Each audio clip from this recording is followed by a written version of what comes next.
Hello बच्चों, let's read the question. The volatile impurities associated with zinc smelter are dash. Option A cadmium and iron. Option B iron and arsenic.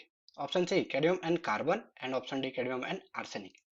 तो अगर इस question में देखेंगे तो यहाँ पर अभी क्या है ना कि इस केस में जो जिंक हमारा होता है वो जिंक को जब हम उस केस में रिफाइनिंग जब उस केस में हम प्रोसेस जाते हैं जिंक को जब हम रिफाइन करते हैं उस केस में तो यहाँ पर क्या होता है कि हमको यहाँ पर देखने को मिलते हैं दो तरीके के इंप्योरिटीज और वही हमारा बन जाता है इस केस में हमारे की कॉन्सेप्ट ऑफ दिस क्वेश्चन की कॉन्सेप्ट यहाँ पर क्या है उस केस में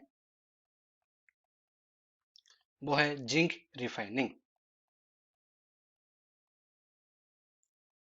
और इसमें अगर जब हम जिंक उस केस में जो मेटल ओर से हमको मिलता है यहाँ पर दो तरीके पहला मिलता है हमको उस केस में वोलाटाइल इंप्योरिटीज जो उस केस में बहुत ज्यादा उस केस में एक्टिव रहता है जब हम उस केस में इसी वजह से वोलाटाइल इंप्योरिटी कहा जा रहा है। सेकंड तरीके हमको देखने को मिलता है वो होता है नॉन वोलाटाइल इंप्योरिटीज।